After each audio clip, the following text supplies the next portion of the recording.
Asari Dokubo, former militant, but not tired, he has something to say to those that have put it upon themselves that this protest that will occur first week of August is a must. He said, if you try it, you go collect. Asari Dokubo is a man who speaks from two sides of his mouth, depending on where the Ghana must go, the cash is coming from. Asari Dokubo, he said, if you dare to protest, you see, Bola Ahmed Tinubu, he has called upon some of his comrades and those that he has at his beck and call to stand up against this protest. Now, things are bad. I know. Yes, things are very, very bad. You will feel it. You know that things are terrible. Now, the demand by certain people, which I believe is not the voice of everyone, it is about change of government too. It's part of the demand. And also to release Nnamdi Kanu and many other demands have been put together. So, Bola Ahmed Tinubu believes, and I think his intelligence unit believes, that this is coming from loyalists of Peter Obi, that they think that kicking out Bola Ahmed Tinubu forcefully with this protest will be the way, or to pave way for Peter Obi ascension as president of Nigeria. These are the thoughts of the intelligence unit. So, Bola Ahmed Tinubu has decided to call on his comrades, like I said. This protest can be violent, and I think people have been pushed to the wall to the point that they said to themselves, look, we have to make a change now. Let us listen to Asari Dokubo, and you'll be listening to others too. We are all sitting here peacefully. It will be good for you to visit Liberia, visit Somalia, visit Venezuela. Government will not fail. This government will not fail. This government will stand. We might have differences. I have known him to his bedroom, and I know that there is no president that had come in this country that is like Ahmed Bola Tinubu. I'm not, all of you know me, I don't flatter people. In fact, I specialize in abusing people. President Ahmed Bola Tinubu and Sammy Mbuku, Denis Otuaro, and others are people who were in the trenches with us.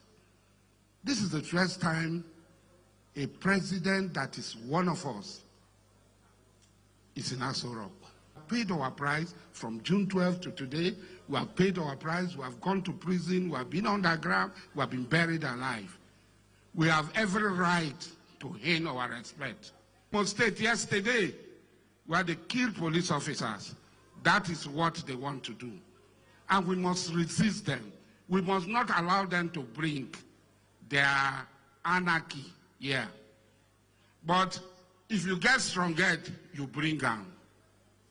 If you get stronger, you bring down. I know the Tinubu, I know the government, I know the chief of army staff, I know the IG of police. If you do anyhow, you go see anyhow.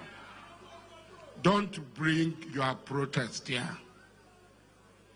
This protest does not concern us. And anywhere where you are doing your protest, I did that you are doing your protest, I know that you are a threat to me. I will be a threat to you. I said, if Ahmed Bola Tinubu fails, hold me responsible. Because I have known him since 1992.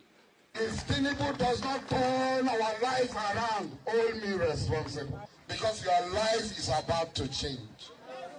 You are going to feel the impact of government. Giving our mandate to Ahmed Bola Tinubu, we have elected him as president. He's going to be a good president. There's no dispute about it. Don't hear it. Ijaw people are already angry that this is the worst government. This government is against the job people, and you want to add fire to petrol? You want to add petrol to fire? Start reading it out. They said we should scrap the 1999 constitution and replace with a people-made constitution of the Federal Republic of Nigeria through sovereign national conference, immediately followed by a national referendum. Is that an economic demand? I'm just asking. Then that you should toss the Senate arm of the Nigerian legislative system away, keep the House of Rep, and make lawmaking part-time endeavor. Is that an economic demand? Then the one about minimum wage. Just last week, the president addressed the question of minimum wage by coming up with 70,000 minimum wage that even the labor leaders applauded. Then they said Nigeria, the country should invest in education. We are doing that already. The student loan framework has come. They release mass income. Is that an economic demand? Diaspora voting, is that an economic demand? Sacking of judges, is that an economic demand? So you look at what they have brought out as their own charter of demand and separate it from the legitimate aspirations and yearnings of Nigerians. Welcome back. You heard what Asari Dokubo said. And, well, I don't think this will faze anyone that is really interested in airing their opinion via the protest. It is not going to faze anyone. In fact, people are more resilient. They said, what makes Asari Dokubo think that he has the capacity, the power to stop anyone from protesting? If Asari Dokubo can say whatever he likes whenever he wants. Now, what makes Asari Dokubo think that he has the power to stop other people? What makes him think that he can bully other people into submission? That's the question. Well, I think this protest will be a show of power to show Asari Dokubo and whoever how resilient people can be. That tells you and speaks volume of what these so-called activism and some have even said Bola Ahmed Tinubu is an opportunist that is not really into what people believed back in those years that he was into. That he had opportunity to come into the same thing that he had protested against back then. That brings me to this thought. It is not everybody that you see against a particular organization or movement or government or thought or way of life. Not everyone that you see that is against it, that is really into it, protesting against it for good. Some people, they simply want to overturn that particular movement, that school of thought, that movement, whatever it is. They want to overturn it so that they can get into it for themselves too. To them, it's like, why should the military be the only one eating? We too, we want to eat. So it's about we want to eat too. Not because we all have the right to eat. Now, Asari Dokubo all of a sudden, he is not connecting to those who are not happy. That is why I said this protest is going to be a show of power. It is going to be a show of power. That is what this protest is going to be at the end of the day. Because all that Tinubu or the people that he has contacted behind the scene to help him stall protest, all of them will act. They will definitely want to show Bola Ahmed Tinubu how loyal they are to him. The people that want to protest too, those that have ulterior motive, they will also be part of the protest. It's going to be, in fact, not a two-way, three-way, four-way. It's going to be multiple way. We will see the same youth who are hungry, but they've been given some stipend, or they've been brainwashed, or they are just the same mirror of the wickedness that we are talking about. They will come out to fight those. You will never see Bola Ahmed Tinubu raise his fist or fingers. No. Neither is Bola Ahmed Tinubu's child or children coming out to say no. You never see any of those politicians' children saying no. They'll be sitting down in an air-conditioned room, or maybe even abroad, because most of these governors, politicians, they've traveled abroad. They'll sit back and watch you guys do what you do. Then they will send the same suffering people. The irony of it. they will send the same people who are going through hardship to come against you. Asari Dokubo, of course, is going to come out with his boys. Or, depending on the amount of money given to him, if the money is heavy enough, he will come out with his boys. If what he has been promised is not something that he needs to break sweat for, Asari Dokubo will sit down in his village, call some of his goons, all of them drinking some spirits, talking. Asari Dokubo will make video, put it on social media, and that's all. To make it appear like, yes, Bola Ahmed Tinubu, we are working for you. But in the inner part of Asari Dokubo's heart, he knows that things are not good.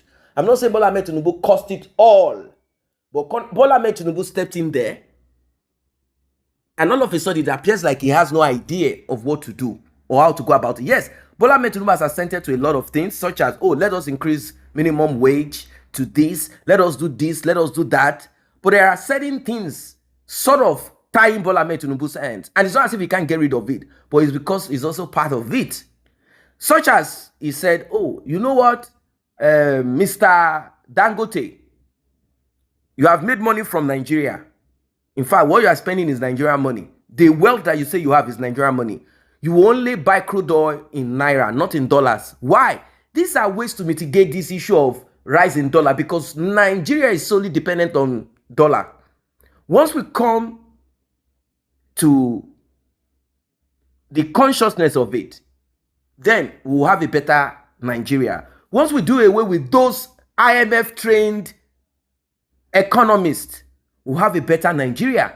Because if you go to school and you have been tutored by those that make sure that Africa does not rise, of course, with the cooperation of criminals who are citizens, who call themselves leaders, obviously, you have nothing else to say or advise your principal than the same IMF logic of running the economy.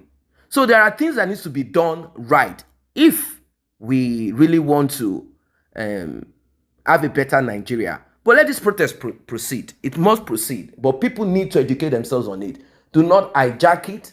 Do not allow minions to hijack it. Do not allow certain people to penetrate it with, oh, it is now a tribal thing. Now we are demanding for this other thing that has nothing to do with what you should be demanding for.